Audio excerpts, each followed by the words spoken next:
La discipline, c'est pas la motivation. La motivation seule ne suffit pas. La rigueur seule, au bout d'un moment, risque de ne plus suffire parce que si elle n'a pas de sens, on risque de l'abandonner. Je pense que ce qui fait la discipline, c'est les deux. Si ce que tu fais, ça vibre, si tu as une vision, si tu vois exactement où tu veux aller, tu n'auras que des solutions. Même si parfois ça peut être compliqué, des fois ça nécessite de gagner en compétences, de faire appel à des partenaires, d'aller chercher de l'aide, un accompagnement ou autre chose. Si tu as une vision, si tu sais où tu veux aller, si c'est clair, si dans ta tête tu le vois profondément, il n'y a pas de raison que ça n'arrive pas.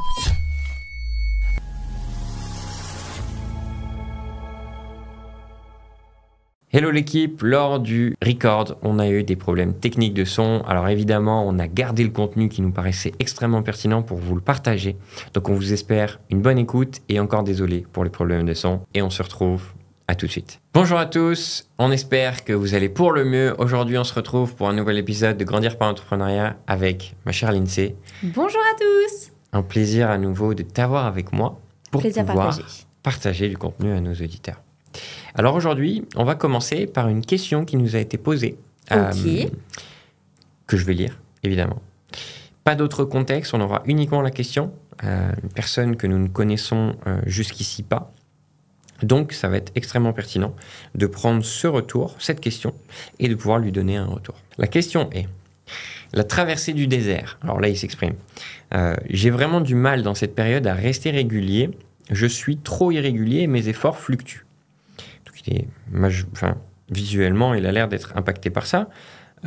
Comment faire la différence entre l'obstinence dans une impasse et la persévérance dans le désert? Très bonne question. Est-ce que tu veux commencer à répondre? Oui, alors je pense que pour vraiment répondre à cette question, je pense qu'il faut le faire en plusieurs temps parce qu'il y a beaucoup de choses qui sont évoquées. La première, c'est le fait qu'il ait cassé son rythme. Et que c'est pour ça que c'est aussi assez fluctuant. Je pense que c'est important de se créer une routine. Et une routine, ça demande de la persévérance. Il faut à peu près 3 semaines, 21 jours au cerveau pour ancrer une nouvelle habitude. Et au début, forcément, ça va peut-être être un effort. Il faut que ce soit une routine qui vous apporte de la satisfaction une fois que vous l'avez réalisée. C'est la première des choses à faire pour maintenir une routine. Et il faut faire le premier pas. Commencez pas à vous octroyer des dérogations tous les jours parce que sinon c'est sûr que votre routine ne tiendra pas. Ayez une routine et au début, même si là tout de suite, donc déjà une routine vis-à-vis de soi, pour se mettre en condition et en énergie pour pouvoir travailler et être plus productif. Il y a des tas de choses qui peuvent être mises en place, ça dépend de la personnalité de chacun. Ça peut être de pratiquer une activité sportive sur un temps très court le matin. Donc ça peut être aller marcher dehors pendant 30 minutes pour se focus, comme ça peut être faire 15 minutes de cardio intensif ou avoir une petite routine d'étirement. Quelque chose qui fait que voilà, vous recentrez votre énergie, vous canalisez votre énergie sur vous. Ça peut être aussi de se donner 30 minutes de lecture pour se concentrer et focaliser votre esprit. Ça peut être une douche froide ou une douche contrastée pour réussir à vraiment mettre votre cerveau dans des conditions optimales pour travailler. Il y a des tas de choses. Il faut trouver ce qui... On a son prénom? Justement, ce que j'étais en train de chercher. Alors, c'est Daoud Sai. Donc, je sais pas... c'est d'altitude son nom d'Insta. Et je regardais son profil justement. Daoud Sai. Donc, je pense que c'est Sai, son prénom. Ou alors, c'est un surnom qui s'est donné. Mais en tout cas, Sai, on peut l'appeler Sai. Sai? Allons. Donc, en tout cas, il faut vraiment trouver quelque chose qui va te parler, qui vibre avec toi pour réussir à te canaliser. Ensuite, moi, je pense que ce qui peut être intéressant pour reprendre un rythme, c'est de se donner une plage horaire qui est dédiée à ton travail. Si dans un premier temps, tu ne sais plus vraiment ce que tu dois faire, par quoi commencer ou autre, dis-toi, par exemple, je ne sais pas, selon ton rythme personnel, si tu as l'habitude si tu te sens productif à partir de 8 heures, tu le mets à 8 heures. Si c'est 9 heures, c'est 9 heures. 10 heures, ok. Essaie de ne pas dépasser les 10 heures parce que c'est vrai que le matin, on a quand même un niveau de concentration qui est très accru et ce serait dommage de passer à côté de cette phase de productivité. Et tu te dis, voilà, à ce moment-là, tout est prêt, je suis opérationnel pour travailler. Et là, déjà, tu vois ce qui doit être fait. Donc, si jamais le souci, il est organisationnel, à ce moment-là, tu peux prendre le temps de faire ton organisation de la journée. Un truc qui marche bien aussi, c'est de penser son organisation du lendemain la veille. Comme ça, au moins, si tu as du mal à te mettre en jambes et si tu as du mal à prendre ton rythme, le fait d'avoir déjà anticipé ta journée fait que tu n'as pas d'excuses. Par exemple, le sport, c'est sûr que si le matin, tu n'as pas l'habitude de faire du sport, que tu te lèves et que tu te dis « Ah, vas-y, il n'y a rien de prêt, je reste couché », alors tu auras moins de motivation. Alors que si tu as préparé la veille, que tes affaires, elles sont prêtes, que tu sais exactement où tu vas, que limite, tu as demandé à un ami de te rejoindre et que vous allez faire ça ensemble, là, déjà, tu as beaucoup moins d'excuses de ne pas tenir ta routine. Donc, ça peut être aussi quelque chose pour te mettre en route. Et derrière, une fois que tu t'es dit, voilà, par exemple, je prends l'exemple de à 9h, je suis disposée, je suis frais et je travaille. À 9h, tu es à ton espace de travail en condition pour travailler, pas d'excuses. Là, déjà, ça va te remettre un rythme. Et déjà, tu vas voir aussi, ça va te galvaniser, tu vas avoir envie d'y aller, d'en faire plus et de vraiment faire peut-être ce qui est essentiel. Parce que des fois, ce qui bloque aussi l'avancée dans le travail, et notamment dans l'entrepreneuriat, c'est qu'il y a un moment, quand l'organisation elle a été un peu fluctuante comme ça, on se retrouve avec des tâches qu'on aime moins, des choses qui sont moins attrayantes et qu'on a tendance à vouloir repousser. Et bah oui, sauf que si tu as choisi la vie d'entrepreneur, il y a un moment, tu n'as pas le choix, il faudra mettre les mains dans le cambouis. Donc il faut être en bonne condition pour le faire et y aller avec un état d'esprit vraiment positif en te disant ok, peut-être que c'est pas ce que je préfère dans l'entrepreneuriat, mais derrière, ça va me faire avancer et ça va me permettre de faire ce qui me fait vraiment vibrer. Vas-y avec un état d'esprit où tu sais que ce que tu vas faire, ce que tu vas réaliser, va t'apporter quelque chose d'encore mieux et d'encore plus grand et de vraiment salutaire pour ton entreprise. Je pense que c'est la première étape. Ok, donc très basé sur vraiment l'idée de... Sur la première partie de sa question, vraiment reprendre un rythme. Au niveau des efforts irréguliers, etc. Ouais, c'est vrai que je suis assez aligné avec ce que tu dis. On regardait en plus une vidéo il y a pas longtemps où la personne disait la discipline, c'est pas la motivation. Non. La motivation, c'est tes réactions émotionnelles qui vont te driver et qui vont te pousser à faire quelque chose finalement. Alors que la discipline, c'est indépendamment de la motivation, que tu sois motivé ou non, quelle est finalement toi, ta capacité à te cadrer, te mettre des tâches de manière pragmatique, bête, disciplinée, et les faire.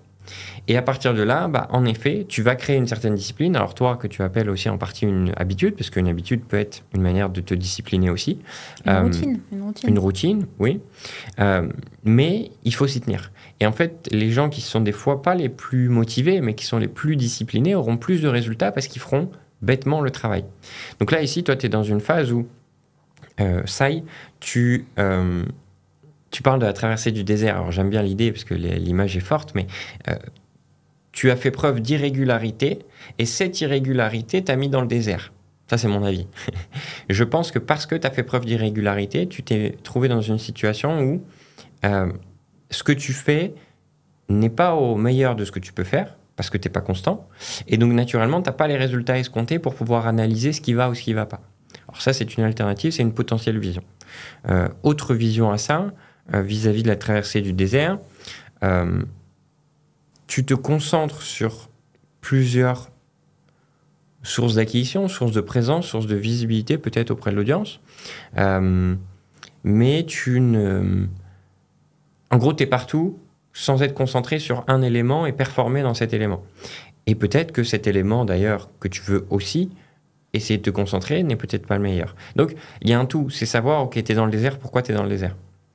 Est-ce que c'est parce que tes sources d'acquisition, tes outils d'acquisition, ce que tu as mis en place, tes process, sont pas bons ? Ou est-ce que finalement, peut-être que ça, il y a eu des process qui sont bons, mais où il n'a pas eu assez de régularité ?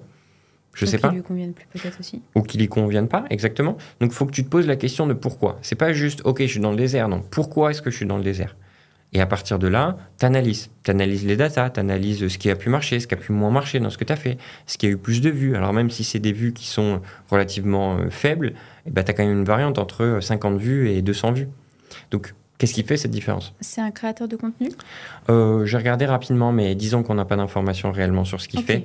Et comme ça, on reste assez neutre finalement sur notre réflexion. Du coup, c'est plutôt axé. C'est pour ça que je pose la question. Là, les conseils que tu donnes, c'est plutôt pour quelqu'un qui créerait du contenu.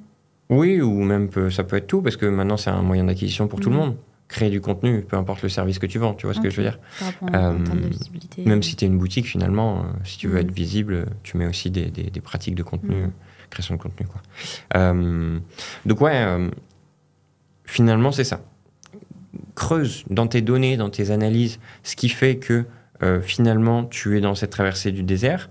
Et je reprends ton message pour revenir sur la deuxième partie. Avant, moi, j'aimerais juste rebondir sur quelque chose que tu as dit sur la première partie. Quand tu dis, des fois, il faut appliquer juste bêtement. Alors, je pense que appliquer bêtement, ça marche au début. Mais je pense que c'est quand même pas ce qui fait tenir une routine. Je pense qu'on a besoin de comprendre aussi pourquoi on fait les choses et d'être en conscience par rapport à ça. Je pense que ce qui fait tenir une routine, c'est aussi le fait de sentir que ça apporte vraiment quelque chose de positif pour soi. C'est-à-dire que si tu te lèves, je prends l'exemple du sport, parce que c'est ce qui peut parfois être le plus difficile à mettre en route quand tu n'as pas l'habitude d'en faire. Si tu dis « ouais, je vais faire du sport pour faire du sport », je pense qu'au début, oui, tu vas le faire parce que c'est du mental.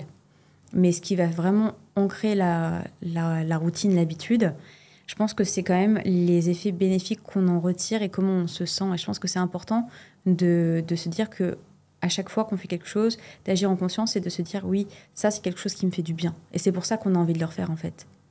On ne va pas au sport pour souffrir. On va au sport parce que ça nous fait du bien. Alors, on parle de sport, mais ça peut être n'importe quelle activité physique. Si vous aimez le jardinage, le jardinage, c'est une activité qui va vous faire bouger aussi. Si vous aimez... il y a des tas de choses qui te mettent en mouvement. Quelque chose qui va te mettre en mouvement, en tout cas. Il faut quand même avoir conscience des bénéfices que ça a sur notre corps, parce que je pense que c'est... Enfin, notre corps, notre esprit, tout ce qu'on est. Je pense que c'est ce qui ancre finalement, au final, l'habitude. Donc, il faut... C'est pour ça que la motivation seule ne suffit pas. La rigueur seule, au bout d'un moment, risque de ne plus suffire. Parce que si elle n'a pas de sens, on risque de l'abandonner. Je pense que ce qui fait la discipline, c'est les deux. C'est qu'il faut une rigueur qui va amener de la motivation, qui va engendrer plus de rigueur, qui va générer encore plus de motivation. Et je pense que c'est comme ça que, crescendo, on crée une grosse discipline. Donc c'était intéressant ce que tu as pu partager et je rebondis à nouveau dessus parce que c'est vrai que moi j'étais parti sur le fait induit que la personne a fait ses recherches en amont de où est-ce qu'il met son énergie et son action. Donc forcément pour moi c'était logique que s'il les met là c'est qu'il faut les mettre là. Mais en effet s'il n'a pas fait l'analyse à fond et qu'il les a fait sans savoir... on ne sait pas. Voilà. Donc l'idée c'est finalement en effet de faire la recherche en amont de où est-ce qu'il faut mettre l'énergie et pourquoi, quel est l'intérêt, quelles sont les actions et à partir de quel moment ces actions sont censées avoir du résultat aussi, parce qu'il faut savoir aussi quantifier, ou en tout cas avoir un challenge, un objectif, et aller jusque-là. Et c'est à partir de ce moment-là, en effet, qu'il faut être bête et discipliné et simplement faire les actions bêtes et méchantes, tu vois, comme je disais. Mais en conscience. En conscience, bien sûr. De toute façon, à partir de là, c'est que tu as fait la recherche, tu sais pourquoi tu les fais. Donc c'était ce que je voulais dire. Oui, j'entends, je comprends. Mais c'est dans l'expression bête et méchant, ça donne le sentiment qu'on n'est pas en conscience de ce qu'on fait. Oui, mais c'est pas ce que je veux dire. C'est aussi ce que je veux dire, c'est qu'il n'y a pas besoin d'y réfléchir. Une fois que tu l'as fait en amont, que tu as pris cette réflexion, tu n'as plus besoin d'intellectualiser une action que tu fais. C'est ça que je veux dire. C'est qu'il faut que ce soit à partir de là, tu sais ce que tu as à faire, et bien tu le fais. C'est pas, tu vois par exemple, je vais essayer de donner un exemple concret pour matérialiser aussi pour toi ça y est. Je dois faire du contenu et il faut que je poste une fois par tous les 2 jours. Peu importe. Pourquoi est-ce que déjà je crée du contenu ? Je crée du contenu parce qu'il faut que j'ai de la visibilité. Seulement l'algorithme, j'ai bien compris que si je poste pas au moins une fois tous les 2 jours, il va me boycotter, il va avoir du mal à me mettre en avant, etc. Donc ma discipline que je dois avoir, c'est poster tous les 2 jours. Le sujet, là, il va falloir récolter les datas, évidemment. Mais le fait de poster, ça ne doit pas être intellectualisé, c'est le fait de faire l'action. Par contre, la préparation du contenu en amont pour avoir quelque chose qui est réfléchi vis-à-vis de l'audience, là, ce sera intéressant d'y réfléchir. Et il faut... Et vis-à-vis de toi aussi. Bien sûr. Mais là, on parle d'un business, on ne parle pas que de lui en tant que personne, on parle de son business qui a pour objectif, je pense, de générer de l'argent. Donc, finalement, il faut regarder, OK, qu'est-ce qui parle à la cible, pourquoi, comment, qu'est-ce qui est aligné avec l'offre que tu vas proposer derrière, etc., etc. Donc ça, c'est en amont. Une fois que ça c'est OK, que tu as ton plan de post sur, je sais pas, tu te fais un challenge 100 posts et que tu sais qu'il faut que tu fasses le taf de 100 posts et que tu as déjà préparé ton contenu, eh bien tu vas simplement poster. Si tu postes pas une fois tous les 2 jours, c'est soit tu n'utilises pas des outils comme Metricool, qui est un outil hyper simple qui te permet de poster ou Trello et de programmer. Trello, non, c'est plus pour la gestion après et d'équipe. Mais Metricool pour la planification du travail et après simplement faire le job. Donc, c'est là où je dis bête et méchant, c'est que une fois que tu as ta trame, tu sais, tu as le côté réflexion, a été fait en amont, stratégie, tout ce qu'on veut, et que maintenant tu dois simplement être bête, c'est simplement poster ce qui a été fait. Poster dans le rythme qui a été donné et dans le délai qui a été donné. Bon, petit aparté, j'ai parlé de posts au niveau des algos, 1 fois par jour. Hein. Si vous avez des posts à faire, moi je vous conseille 1 fois par jour, si c'est sur Instagram notamment. En dessous, c'est très dur de se faire remarquer par l'algo, bien que si vous faites des Reels, et c'est l'idée, si vous faites des Reels, l'algo, des fois, peut vous faire des très bonnes surprises. Mais une fois que vous avez été repéré, par contre, il peut vous push par des moments où vous vous y attendez pas, même si vous avez un rythme moins important. Voilà, c'était un petit aparté. Je pense que c'est quand même important de prendre aussi le temps, des fois. Appliquer une routine, ça peut sembler anodin. Il y a des gens qui se disent oui, j'ai vu que ça marche pour telle personne, ça va marcher pour moi. Pas forcément. Prenez vraiment quand même le temps de voir ce qui marche pour vous. C'est-à-dire que si il y a des personnes, par exemple, qui auront besoin pour se canaliser, se recentrer et se mettre dans une énergie productive, qui auront besoin de quelque chose de plus calme, d'un temps, par exemple, pour eux, ça peut être de la méditation ou des exercices de respiration. Il y en a d'autres qui, au contraire, ont besoin de se mettre en action très, très fort. Il faut aussi que tu prennes le temps de voir ce qui marche pour toi. Mais par contre, une fois que tu as cette énergie-là, une fois que tu as su canaliser ton énergie et te mettre dans un bon état d'esprit, serre-t'en. C'est-à-dire qu'il ne faut pas que ce soit une excuse non plus en te disant oui, là, j'étais pas en énergie, donc j'ai pas travaillé. Non, tu as fait ce qu'il faut. Maintenant, tu es prêt à travailler, travaille. C'est important. Et en fait, c'est ça, tu as résumé. C'est ce principe de routine, il est là pour finalement se mettre dans le bon état d'esprit, tel que tu l'as dit, et donc être plus efficient quand on travaille. C'est au final une méthode de... on est proactif quand on fait ça. On n'est pas juste, et ça entre en résonance, et c'est fou. On n'est pas seulement réactif. On n'est pas tributaire du temps qu'il fait dehors, des émotions qu'on peut avoir, de ce qui peut se passer à côté de nous. Nous, on s'est mis en condition, on est prêt à travailler et on le sait. Parce que nous, ce qu'on veut, c'est être bien, c'est être dans une bonne énergie, c'est être... en capacité de faire du travail de qualité en accord avec ce qu'on a envie de proposer. Et ça doit être le seul driver. Et donc, ça te permet, derrière ça, une fois que tu as cette énergie, de délivrer ce que tu dois faire pour faire avancer ton business. Parce que si tu ne le fais pas, le désert, tu vas y rester, en fait, tout simplement. Donc, finalement, si tu veux sortir du désert à minima, il faut faire ce taf. Je reprends ta question. Parce que maintenant, on va attaquer la deuxième partie de ta question. Alors, première partie était plus sur la situation dans laquelle tu es et tu te sens, au niveau de l'irrégularité, etc. Et des efforts, puisque, juste pour finir, c'est ce que je viens de dire. Faire le travail et délivrer, c'est faire les efforts. Si tu ne les fais pas, en fait, tu ne peux pas t'attendre à ce que, à nouveau, tu puisses sortir du désert. Donc, la question, c'était comment faire la différence entre l'obstinence dans une impasse et la persévérance dans le désert. Je reformule volontairement. Quelle est la différence entre le fait de persévérer alors que tu es contre un mur Ou alors le fait et donc de t'obstiner, pardon, et en fait, tu as utilisé les bons termes. J'essaie de reformuler, mais ça sert à rien, c'est très clair.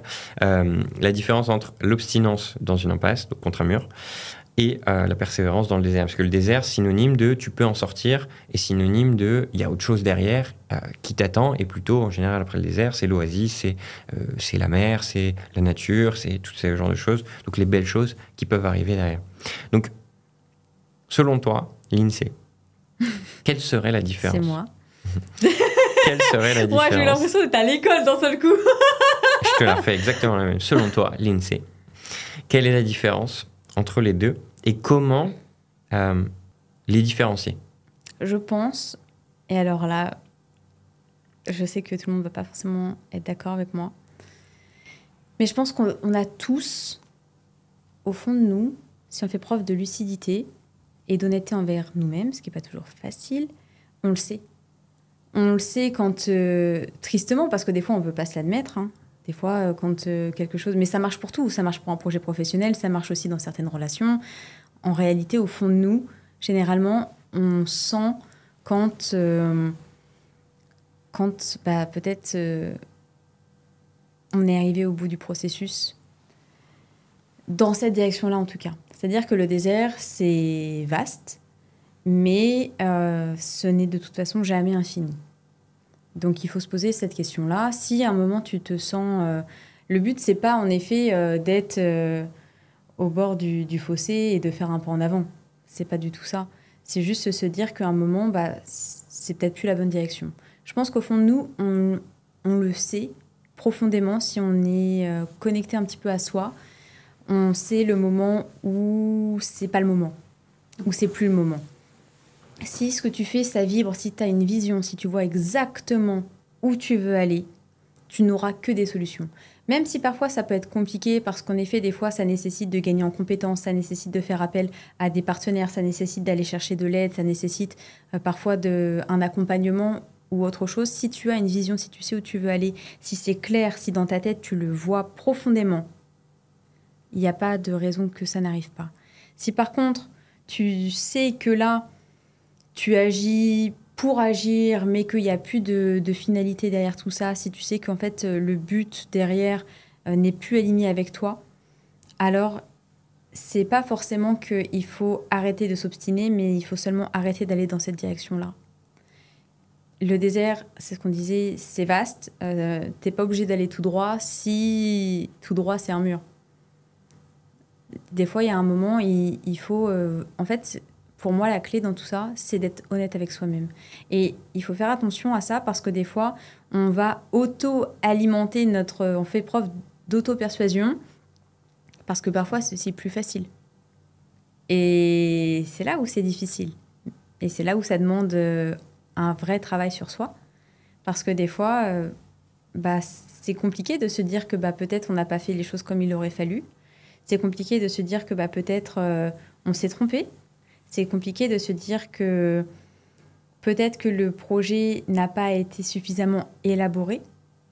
Là où par contre, c'est une réelle chance de se rendre compte envers soi-même, parce qu'il y a l'ego, il y a des tas de choses qui rentrent en ligne de compte. Là où c'est incroyable par contre, c'est qu'en ayant pris conscience, on peut agir dessus et on peut en faire autre chose. On n'est pas obligé de se dire « oui, voilà, ça n'a pas marché et ça s'arrête là ». Non, pas du tout. Ça n'a pas marché, pourquoi? Il m'a manqué ça. Je pensais que c'était quelque chose qui me parlait et en fait, en découvrant ce milieu-là, en fait, non, c'est pas l'image que j'en avais parce que moi, ce que je voulais retrouver, c'était ça. Ok, qu'est-ce qui te permet d'atteindre ça? Je vais prendre un exemple concret parce que là, je sens que c'est un peu flou. Moi, j'adore la biologie. J'ai fait des études de biologie. Mon objectif, c'était de travailler en pharma. Et j'ai découvert certains aspects de la pharma qui ne convenaient pas à mon sens éthique. Parce que ce que moi je voulais, c'était drivé par d'autres valeurs. Et attention, je ne critique pas la pharma, c'est juste que j'ai trouvé d'autres manières de pouvoir justement aller dans le sens de mes valeurs sans forcément rester dans le domaine de la pharma. Parce que ce qui t'anime dans ton projet, je suppose, c'est des valeurs profondes, c'est que toi, tu as envie d'apporter quelque chose de vraiment spécifique, quelque chose qui te parle à toi, qui vibre avec toi-même. Donc, te rendre compte un moment que peut-être la manière dont tu t'y es pris n'était pas la bonne, ça ne veut pas dire qu'il n'y a pas de bonne façon de le faire. Ça veut juste dire qu'il faut essayer autre chose. Très bien, et c'est une bonne vision vis-à-vis des situations. Et je pense qu'en fait, finalement, il y a plusieurs visions à ça.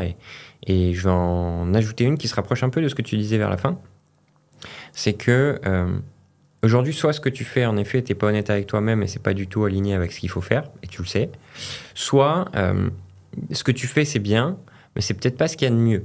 Et donc, pareil, dans la situation où tu es, c'est pas nécessairement une impasse. On va dire c'est une impasse vis-à-vis de la manière dont tu le fais, mais si ça se trouve, si tu le fais différemment, tu seras peut-être plus dans une impasse. Donc la notion, c'est déjà de voir, est-ce que là où tu en es, c'est bel et bien une impasse et en fait, tu es face à un mur et tu peux rien faire, tu vas pas pouvoir pousser la montagne, faut que tu changes d'approche. Donc oui, ok. Et donc changement d'approche, comment? Pourquoi? Est-ce que c'est finalement la manière que tu fais ou quelques détails dans la manière que tu fais qui font la différence? Ou est-ce que c'est peut-être simplement une non-connaissance? En fait, tu n'as pas assez de compétences sur cette manière de faire actuelle qui te permet de savoir si, en fait, ce qui est fait est bon ou pas. Et donc ça, c'est un peu traite parce que maintenant, dans le business, des gourous business, des gourous qui vous donnent les manières de faire, etc., il y en a plein. Gourous, coach ou peu importe le nom, mais en tout cas des personnes qui sont des fois à juste titre bons et des fois qui le sont moins. L'opportunité et les manières de faire, il y en a des milliards, clairement. Donc la question, c'est peut-être, ok, la manière que tu fais, est-ce que tu es assez en expertise pour savoir si elle est bonne ou pas? Et si tu vas réussir à récolter de la data pour pouvoir l'améliorer et faire mieux finalement à terme pour optimiser ça. Si aujourd'hui, c'est pas le cas, tu n'es pas en capacité de savoir si ce que tu fais, c'est bon ou pas, il va falloir que tu développes ton expertise dans ce domaine-là. Je prends un exemple concret qui a été moins le cas. C'est que ma première marque, première société, première marque de bracelets, Bresslife, ça s'appelait. J'ai voulu faire du e-commerce pour les vendre. Ça s'appelle. Bon, ouais, ça n'a jamais marché, mais c'est pas grave. Bresslife, c'était du e-commerce. L'idée, c'était d'aller vers du e-commerce. J'arrivais à en vendre en face à face, comme ça, c'était pas compliqué avec mes contacts et tout, parce que les valeurs me plaisaient, etc. Mais alors, quand j'ai voulu aller sur le digital et dans le e-commerce, je me suis dit, ah ouais, il faut faire ça, comme ça, le e-commerce. J'ai fait, et je me suis dit, ça y est, ça allait vendre. Mais je n'avais pas, en fait, assez développé mon expertise en e-commerce, en marketing, en communication, pour savoir que ça ne s'arrêtait pas là, en fait. C'était pas juste, je crée mon site, je crée quelques contenus et c'est parti. Non. C'est, je crée mon site, première phase. Je crée mon contenu, oui, mais à quelle audience, à quel type de personne, de quelle manière, quel endroit est-ce que ce sera le plus réceptif au niveau de la cible, etc., etc. Et donc, il a fallu que je développe mon expertise. Donc, je suis retourné à l'époque en cours où je n'ai pas appris grand-chose objectivement, mais après, je me suis d'autant plus formé. Non, mais c'est la réalité de mon cas. Et je me suis d'autant plus formé par YouTube. Si aujourd'hui, tu es dans une manière de communiquer et de partager à ton audience, va chercher tous les contenus sur ce type d'acquisition, on va dire. Forme-toi de 10 coachs différents, 10 experts du domaine et apprends. En free, sur YouTube, tu auras ce qu'il faut. Donc, deviens toi-même expert par le contenu que tu apprends sur ce domaine-là. Et applique ce qui t'est conseillé, applique ce qui t'est dit, et tu verras tout de suite, en fait, finalement, ce qui va marcher ou pas, ce qui matchera mieux à ton audience ou pas. Et à partir de là, le fait d'avoir testé un panel de choses dans ton type d'acquisition bien précis va te rendre bon dans ça. Et donc, tu sauras, par la suite, quand tu vas continuer, parce que le but, c'est pas de s'arrêter là, quand tu vas continuer, ce qui est bon ou pas. Donc moi, j'ai vraiment cette approche-là de reprendre des compétences là où tu pensais que tu en avais, où tu te rends compte que finalement, c'est pas suffisant. Et une fois que tu les as, pratique le marché, pratique le retour, pratique tes datas et vois ce qui te dit, en fait. Vois ce qui plaît aux gens, vois ce qui leur plaît pas et finalement, continue comme ça. Donc ça, c'est aussi une seconde perception, celle de je suis pas assez compétent, je suis finalement pas réellement dans une impasse. Je suis dans une impasse à cause de mes compétences et donc je sors de cette impasse par les compétences que j'acquéris à nouveau. Voilà. Donc ça, c'était une des visions. Est-ce que tu veux rapprocher? Oui. Vas-y. J'aimerais étayer parce que, donc, en effet, dans ton parcours personnel, mais toi, tu es très fort dans le sens, tu es quelqu'un qui sait très facilement se former en autodidacte. Oui. C'est pas le cas de tout le monde. C'est pour ça qu'il faut pas non plus jeter la pierre aux institutions alors privées ou publiques, peu importe, ou parfois à un coach ou il faut pas non plus fermer la porte à ça parce qu'il y a des gens qui sont plus réceptifs. Je fais une petite aparté du coup et je te laisse continuer. C'est vrai. Et en plus, moi, les moments où j'ai le plus appris, c'est quand j'ai eu des coachs en one-one. C'est-à-dire qu'à chaque fois, quand je veux apprendre quelque chose vraiment, genre vraiment, je veux Mais être vraiment, bon. quoi. Non, mais voilà, c'est pas Redis-le, juste. vraiment. Vraiment. C'est pas juste je veux me débrouiller et je veux apprendre comme ça sur le fil avec des vidéos. Non, c'est je veux comprendre et maîtriser les tenants des aboutissants. Je prends un coach en one-one. Et c'est, à chaque fois, en e-commerce, ça a été le cas, en trading, là, récemment, plein d'autres domaines, ça a été là où j'ai finalement performé. Et si j'avais pas ce coach en one-one, j'avais un mentor en one-one à qui j'allais chercher beaucoup d'infos pour comprendre, pour pourquoi, comment, machin, mais j'avais un interlocuteur qui était dédié. Ça, moi, je vous conseille fortement, exactement. Donc, je laisse continuer. Donc, c'est vrai que voilà, il faut aussi trouver l'aide en fonction de ce que toi, ce à quoi tu es réceptif. Hein. Donc, ça peut être en effet en autodidacte avec des vidéos. C'est de toute façon une aide qui n'est jamais perdue. Ça peut être à travers des livres, ça peut être à travers un cursus scolaire. Ça peut être, il y a des tas de méthodes. Mais en effet, ça peut être une solution. Autre chose aussi qui peut t'aider, si jamais tu es dans le cas d'une traversée du désert dans la direction de l'oasis. On va dire ça comme ça. Pose sur papier ce qui te manque. Là, tu as l'impression d'être dans une traversée du désert. Pourquoi ? Tu es dans l'attente de quoi ? Qu'est-ce que tu attends ? Tu attends une validation, par exemple, d'une plateforme ou de quelque chose. OK. Est-ce que tu as fait les démarches ? Est-ce que tu les as fait dans le bon ordre ? Tu as une réponse sous combien de temps ? Quel délai ? Tac, tu times. Donne-toi à chaque fois pour avoir une vision concrète des étapes à venir et avoir une idée concrète du temps que tu as devant toi. Si par exemple, là, le problème, c'est que tu veux te lancer, mais que pour toi, la solution pour que ça fonctionne, c'est de faire venir, je vais prendre un cas totalement hypothétique, de faire appel à quelqu'un de vraiment très spécifique, une seule personne à travers le monde peut t'aider et que cette personne-là, elle coûte 10 milliards d'euros. Si pour toi, c'est la seule solution pour y arriver, oui, il va y avoir... Falloir changer, quoi. Ouais, il va falloir envisager d'autres solutions. Parce que si ta seule solution dépend de quelqu'un d'autre qui, en plus... coûte extrêmement cher. Nécessite des moyens que, concrètement... tu n'as pas. Peu de personnes ont à travers le monde, bien qu'on le souhaite. Voilà. Nous rappelons que la richesse n'est pas que financière. Évidemment. Beaucoup d'amour. Là, oui, c'est que en fait, c'est la vision, c'est la solution qu'il va falloir retravailler. Donne-toi des objectifs atteignables de réussite avec des dates qui sont palpables. Ne te dis pas, oui, bah là, j'attends une confirmation, mais ils ont 5 ans pour me donner une réponse. Tu n'as pas 5 ans à attendre devant toi. En 5 ans, tu peux faire 1001 vies. Tu peux être 1000 fois au-dessus de la personne dont tu attends le retour. Mais même sans être au-dessus, tu peux Non, mais faire, c'est pour matérialiser. Tu peux faire 1000 choses en 5 ans, donc même plus que ça. Donc, ne te donne pas des deadlines trop grandes non plus. Il faut qu'à chaque fois, ce soit raisonné et raisonnable. Il faut que les étapes qui t'attendent soient concrètes et sur lesquelles tu as, toi, un réel impact. Il faut que tu aies un contrôle sur ce qui se passe. Tu ne peux pas être totalement tributaire de tout ce qu'il y a autour de toi. Sinon, en fait, c'est plus ton entreprise. Et là, dans ce cas-là, en effet, tu pourras dépasser ce désert. Si tu sais au fond de toi que tu es dans la bonne direction et que tu touches vraiment ce qui t'appelle. Yes. Et moi, je rebondis encore. Alors, pas nécessairement sur ce que tu as dit. Je suis relativement d'accord. On devrait avoir une table de ping-pong, tu sais. Clac, clac, clac, clac, clac. Oui. Clac, clac, clac, clac. Tu fais comme on a vu dans... Oui. On a regardé LOL qui sort, la saison 4. Enfin, on est en train de le regarder et il y a un moment, bref, je veux pas spoil, mais bref, il y a un moment où il y a cette scène-là. C'est drôle. Je sais pas comment il fait en plus. Mais bref, il fait le bruit de quelqu'un qui fait du ping-pong. Je suis même pas sûre que ce soit lui qui fasse le bruit et que ce soit pas... Vraiment. Vraiment. Vraiment, hein. Non, mais- Alors, vraiment, hein. Exactement. Allez, vraiment, hein. C'est pas bien de se moquer, tu sais. Hein. Je me moque pas. Non. Toi, t'exagères parce qu'à chaque fois, quand tu rigoles de moi et je te dis ne te moque pas, tu dis mais je me moque pas, je rigole. Là, tu reprends la manière dont je faisais. Ça, c'est de la moquerie. Moi, je rigole juste parce que tu me fais rire. C'est Parce bon que je signe. suis drôle. Oui, t'es drôle.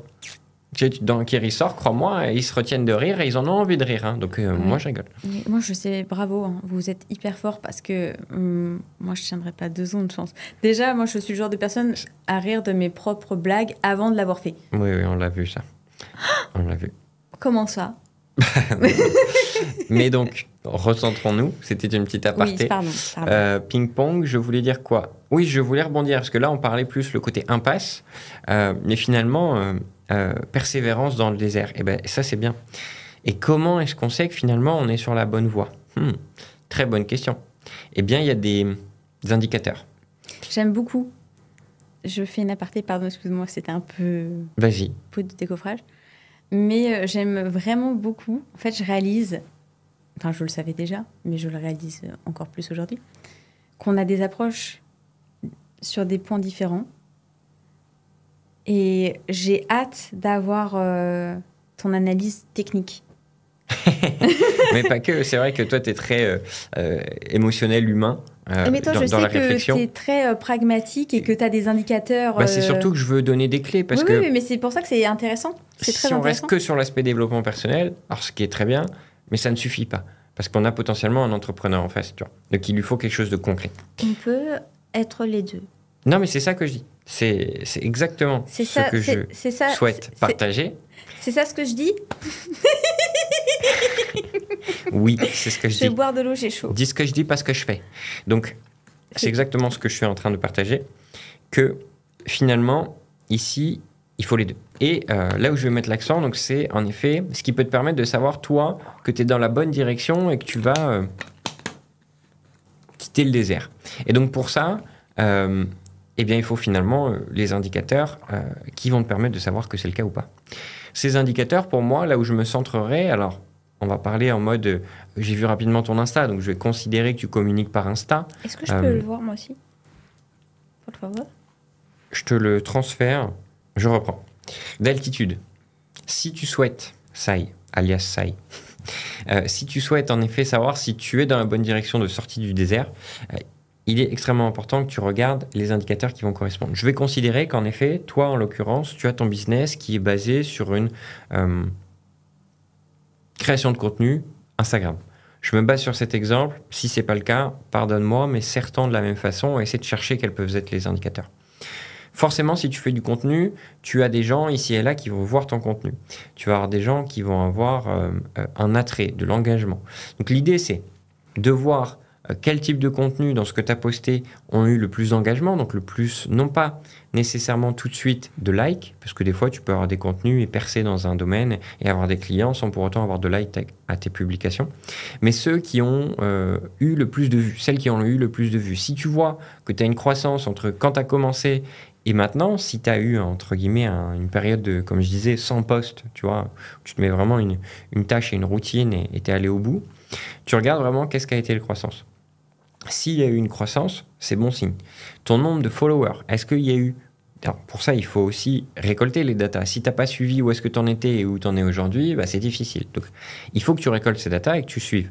Donc, le mieux d'ailleurs, Metricool, encore une fois, un outil pour les réseaux sociaux qui te permet de programmer et tout, mais ça te permet aussi de récupérer les datas. Donc, ça, c'est important. Donc, tu regardes, pareil, l'évolution. Est-ce que tu as eu une acquisition de clients au fur et à mesure de ces posts, ce qui s'est fait? Même si c'est un, même si c'est deux, même si c'est quasi juste un par mois, un par semaine, il faut regarder combien. Et à partir de là, eh bien aussi, tu vas mesurer ta capacité à avoir amélioré ton travail. Est-ce que tu as été de plus en plus aligné au fur et à mesure de ta création de contenu avec le message pour ton audience ou pas? Est-ce que la valeur que tu as apportée était alignée à ton audience, à ceux que tu vises? Alors déjà, est-ce que c'était clair? Parce que, ok, si tu as le bon message pour les bonnes personnes et que tu as une petite traction, tu devrais sortir du désert à un moment ou à un autre. Il faut juste continuer le travail, toujours en apportant le plus de valeur. Par contre, si à l'inverse, tu crées du contenu qui n'est pas aligné avec les personnes, etc., et que tu as zéro data qui te permet de mesurer et de savoir que, ok, tu as une croissance, Là, tu peux être sûr que tu ne sortiras pas du désert. Donc, recentre-toi à la base. Quel est le message? Pour qui? De quelle manière? Quelle est ma cible parfaite, ma cible idéale? Parce que ces gens-là sont en capacité d'acheter ce que j'ai à proposer. Et donc, après ça, qu'est-ce que je vais faire en action avec ce type de message pour aller chercher cette audience? Et donc, petit à petit, là, logiquement, si tu as fait ce travail en amont et que tu postes derrière, tu auras forcément du résultat. Et ce résultat sera peut-être minime au début. Je vais donner un exemple concret. On est parti de 0, 0, 0 sur un nouveau podcast où je suis producteur, comme dirait Antoine, un de mes associés. Lui est la personne qui va créer la majorité du contenu. Moi, je suis derrière à le produire. Je fais aussi du contenu avec lui, mais c'est du contenu qui est en anglais. Donc, une nouvelle audience. On partait vraiment sur une chaîne qui est partie de 0 et on a fait déjà des dizaines de contenus, mais en Reels, en Shorts, de ce qu'on a récupéré des podcasts, on a déjà créé peut-être plus d'une centaine déjà. Donc, on a assez de data pour se poser la question de si oui ou non c'est pertinent. Première chose qu'on a analysée, c'est l'audience YouTube, en l'occurrence, puisque c'est un podcast. Est-ce que notre YouTube a accru? Et bien, la réalité, c'est qu'on est passé de 0 à 170 quelque chose, peut-être 180, en 6 mois, bientôt 6 mois, en partant, encore une fois, de 0, 0, 0. C'est-à-dire qu'on n'a pas triché à dire aux communautés « oui, venez nous follow ici », etc. C'est full organique. On a utilisé uniquement le SEO, donc ça veut dire qu'on a 180 personnes qui nous ont découvert via les contenus et qui se sont abonnés au contenu qu'on a fait. Ça, c'est extrêmement intéressant. Deuxième chose, c'est les Reels qu'on partage, donc les shorts, Reels, peu importe où on les partage, ont de l'engagement. Des contenus qui marchent bien, des contenus qui marchent moins bien. Sauf que, du coup, on a certains qui marchent bien et d'autres qui marchent moins bien. Donc, on a, je dirais, une capacité de savoir, celui-là, il est moins bien, ou il plaît moins, et celui-là, il plaît plus. Donc, on a une facilité aussi, à nous, dans notre création de contenu, à se concentrer sur ce qui va plus plaire, finalement, à cette audience. Mais on sait qu'elle a un intérêt, parce qu'il y a des vues plus importantes ici et là. Et l'idée, c'est ça, c'est de pouvoir analyser ça, pouvoir analyser maintenant à combien de nouveaux followers on est par semaine. Ok, peut-être qu'on a 3-4 followers par semaine, c'est très bien. Si 3-4 par semaine, ça se maintient, je vous laisse faire le calcul sur un an. Et pareil, si ce 3-4, il double, je vous laisse faire le calcul sur un an. Donc, l'idée, c'est ça, c'est toujours espérer être en croissance. Et même si on est dans le désert, et là, ça fait 6 mois qu'on fait du contenu et on ne voit pas trop de résultats outre ces croissances d'abonnés, heureusement qu'on a ce calcul, cette vision sur l'évolution du nombre d'abonnés. Voilà, donc là, c'était l'exemple par rapport à ce projet-là, ce podcast qu'on produit, et voir après, à terme, comment ça peut évoluer, les résultats que ça peut nous donner, et la manière dont on va le monétiser. Objectivement, on le finance, et le but, c'est qu'il soit monétisé par des autres offres, qui peuvent être sélectionnées par des personnes qui vont nous regarder, mais on a un système d'acquisition indépendant qui nous permet de financer tout ça. Mais les choses peuvent être connectées aussi. Demain, on a une audience où on fait, 1000 nouveaux abonnés, donc 1000 nouvelles personnes qui nous découvrent chaque mois. En fait, en réalité, ça veut dire qu'on fait très sûrement des dizaines de milliers, voire des centaines de milliers de vues. Eh bien, l'idée, c'est de se dire, OK, sur ces milliers de vues, qu'est-ce qu'on peut monétiser dessus? Est-ce que si on propose à des personnes de venir au podcast, ça peut être quelque chose? Est-ce que si je vends une offre qui est alignée avec les demandes, les commentaires, les messages qu'on peut avoir souvent, ça peut être pertinent? Bref, on trouve quelque chose à mettre en face de cette audience. J'en ai dit beaucoup. Je te laisse peut-être rajouter des éléments. Non, c'était très intéressant. C'était pas du tout mon intention de te couper. Eh ben, écoute, je pense que je suis pas mal.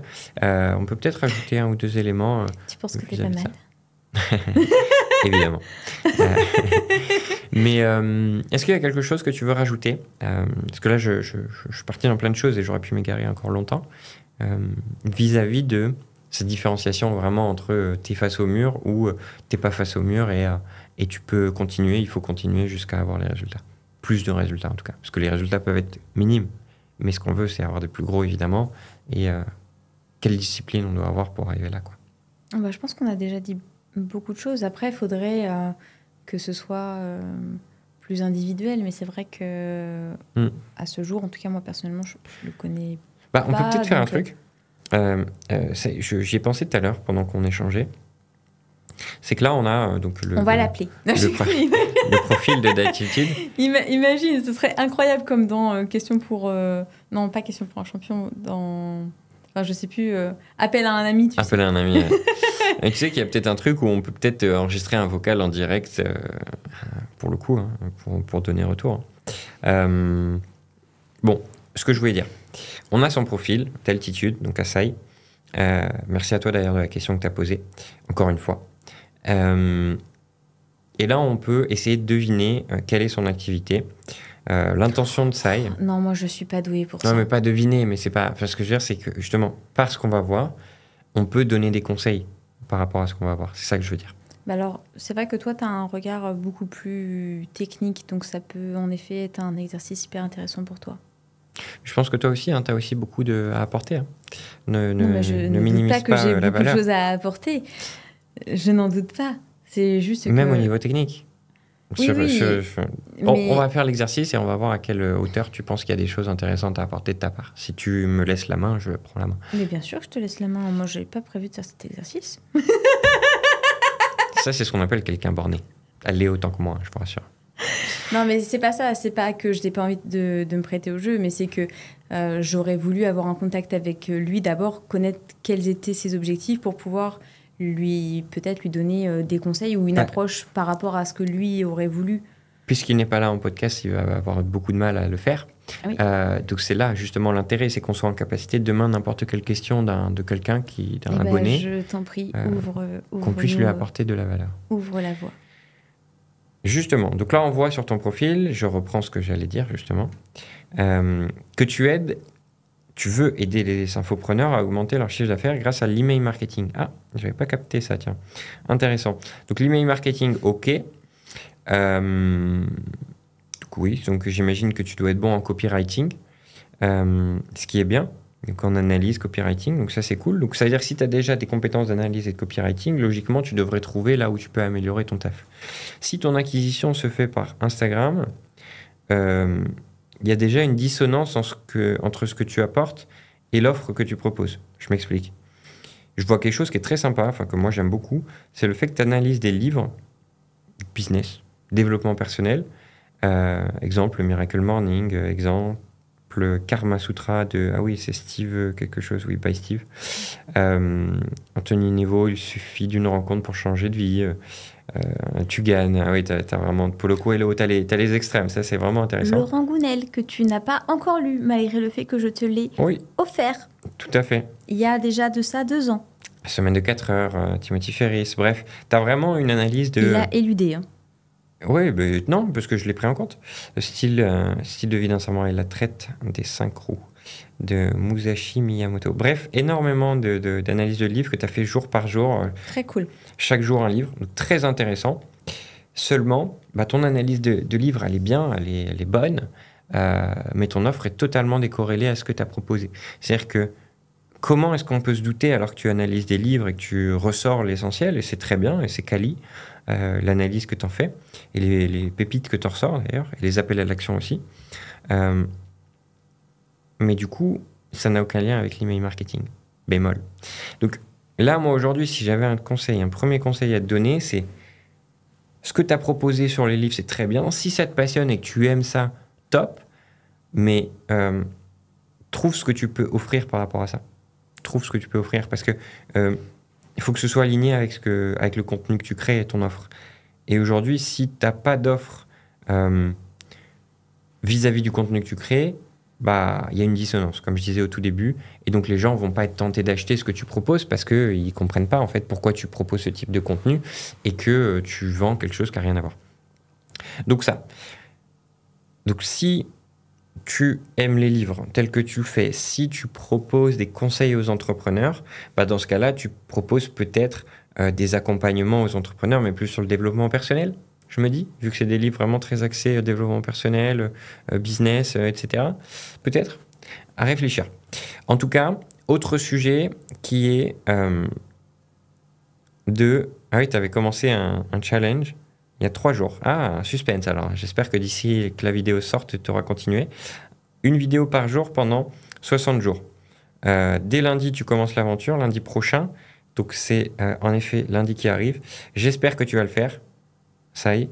Et let's go. Let's go. Si tu fais un contenu, fais des contenus qui sont alignés avec ce que tu as à vendre. Si tu veux vendre cet email marketing, balance de la valeur sur l'email marketing, trouve tous les stats du monde, divise tous les stats du monde en plusieurs contenus et crée ces fameux Reels que tu vas créer, les 60 Reels pendant 60 jours. Pour le coup, sur ces éléments-là de l'email marketing. Plus tu vas apporter de valeur sur l'email marketing, plus les gens seront tentés de s'intéresser à ce que tu sois le prestataire qui va s'occuper de leur email marketing. Donc voilà, aligne vraiment ce que tu proposes et ce que tu apportes en termes de valeur, de contenu, à l'offre que tu as derrière. Est-ce que tu veux ajouter quelque chose par rapport à ce que tu as vu ? Je regardais. Après, je ne sais pas si c'est son compte pro, si c'est son compte perso, peut-être. Perso. Hein. Ouais. C'est peut-être pour ça aussi. C'est peut-être un peu des deux. C'est peut-être pas son compte professionnel non plus. Ouais. Donc c'est peut-être pour ça qu'il partage des contenus plus personnels qui l'ont impacté lui. Je ne sais pas s'il a un compte pro. Je pense que c'est ça. Je pense que c'est un mix. Et dans ce cas-là, un compte pro n'est pas gênant d'avoir un peu de perso dessus. Hein. Ça peut être justement des choses qui montrent un peu notre vie de tous les jours et le côté humanisant. Mais dans ce cas-là, il faut trouver comment le structurer. Je pense que tu as une transition de contenu, ça y pour le coup. Et du coup, peut-être qu'il est temps en effet de reprendre ce côté pro. Et c'est très bien parce que j'ai l'impression que c'est ce que tu veux faire avec le challenge. Mais je suis d'accord avec toi. Il faut uniformiser, disons. Même si c'est un entre-deux. Ouais. Des fois, ça peut être intéressant même de faire un nouveau compte pro, seulement pro aussi, pour avoir, si jamais tu veux garder ton compte personnel pour du perso. Ouais. Pour du perso, c'est pas forcément, c'est OK. Ouais. Maintenant, si ce compte peut être utilisé pour du pro, moi je te conseillerais toujours de l'utiliser puisque parce qu'il a de l'ancienneté. Voilà, il y a 3 éléments que Instagram regarde pour son algo, c'est la récence du compte, en gros combien de temps tu as ton compte. C'est la constance, la récurrence des posts, à quelle mesure tu postes tous les jours. Et c'est la pertinence aussi, évidemment, des posts, c'est l'engagement que tu crées, les connexions que ça donne avec l'audience, etc. C'est les 3 éléments. Mais donc, du coup, point extrêmement important, c'est quand même, plus tu as un compte qui est ancien, mieux c'est, évidemment. Après, si jamais ça se destine à être un compte professionnel, je vois par exemple, donc en effet, la première vidéo qui amorce un nouveau challenge. Ça peut être intéressant de mettre une miniature, parce que c'est vrai que quand on est juste sur le feed, on a un écran noir, on ne se rend pas peut-être compte du message qui va être communiqué. Donc ça peut être intéressant de titrer en gros sur une miniature « Nouveau challenge » ou quelque chose d'un peu attrayant pour savoir quel va être le contenu de la vidéo. Après, là, moi, je ne suis pas aujourd'hui hyper à l'aise à faire une étude de... Non, mais ce que tu as dit, c'est pertinent. De feed Instagram, mais ouais, peut-être créer un visuel qui te plaît et qui est en accord avec ce que tu as envie d'apporter aussi. Là, je vois que tu étais par exemple sur une dominante de bleu. Peut-être que si c'est une identité visuelle sur laquelle tu te reconnais, créer des contenus en gardant cette identité visuelle-là, de sorte à ce que dès que tu sors un nouveau contenu, les gens l'identifient tout de suite en se disant que ça vient de toi. Ça peut être des petites choses comme ça. Après, si jamais tu as un site sur lequel tu donnes tes mérites, si jamais tu as un email sur lequel te contacter, un email pro, des choses comme ça, ça peut être intéressant aussi de le mettre directement dans ta description pour que les gens puissent cliquer et te contacter directement. Ça nécessite de passer par contre ton compte, si c'est un compte perso, en compte professionnel. Et après, il y a créateur et il y a business. Compte créateur, ouais, c'est bien. Créateur, c'est bien parce que tu as plus de liberté si jamais tu veux mettre des musiques, si jamais tu veux mettre des choses comme ça. C'est des petits tips, mais ça, en vrai, tu peux trouver toutes les ressources. Là, c'est vraiment du... Oui, mais c'est très bien. C'est peut-être ce qu'a besoin ça y est. C'est là où ce que tu as dit est extrêmement pertinent. Et je tiens à le préciser, et c'est très bien que tu l'aies fait. Et donc, du coup, je continue, j'agrémente. Parce que c'est toi l'analyse technique, normalement. Non, mais tu as eu une très bonne analyse, et c'est là où il faut que tu remarques aussi que tu as aussi la compétence de faire de l'analyse technique et d'apporter de la valeur sur ça. Merci. Je me forme. Donc ça, oui, dans ta auprès bio... du meilleur. Dans ta bio, en effet, mets un lien qui redirige sur un site, si tu as un site. Si tu n'as pas de site, au moins sur un calendrier, tu vois, genre un lien Metricool que tu peux avoir personnalisé, où tu as ton nom, ton offre, ce que tu fais, j'accompagne, nanana, ta description, la description de ce que tu fais en vraiment 3 lignes, et un lien vers ton calendrier. Book un rendez-vous pour voir si tu es éligible à mon accompagnement, à ce que je t'aide. Est-ce que, voilà. Donc, ça, c'est le minimum pour que tu puisses être opérationnel et que tu puisses récolter les leads. Parce que si tu n'as rien pour récolter les leads, les gens te voient, mais tu récoltes rien, quoi. Donc, à minima, récolte ces contacts et tu peux les recontacter après, toi, comme ça. Bon, tu fais de l'emailing, tu sais très bien que tu peux créer des flows si tu récoltes leurs contacts qui te demandent un rendez-vous Calendly. Donc, tu les intègres dans un flow et terminé. Tu sais très bien que tu vas leur vendre un truc au bout d'un moment. Donc, l'idée, c'est ça, c'est que tu mettes en place ces choses-là. La création de contenu, elle est bien à côté parce qu'elle te permet d'être visible et présent. Donc, bon courage pour ce challenge des 60 jours. Et j'ai hâte de voir ce que ça va donner. Je vais essayer de suivre ça pour le coup. Et je vais même te suivre. Et vraiment hâte de voir ça. En tout cas, bon courage, Sai, pour tout. Je pense que tu es sur la bonne voie. Implémente tous les conseils qu'on t'a donnés. Et puis, on se dit à très bientôt. À très vite. Merci à tous d'avoir regardé. On espère que ça vous a plu. Évidemment, si ces partages et les conseils qu'on a pu donner, en l'occurrence à d'altitude, alias Sai, ont été bons et vous ont servi aussi, likez, commentez pour nous soutenir et nous permettre de créer toujours plus de contenu et d'apporter toujours plus de valeur aux personnes qui nous découvriront et qui feront partie de l'aventure avec vous. À très bientôt. Merci à tous. Et ciao, ciao.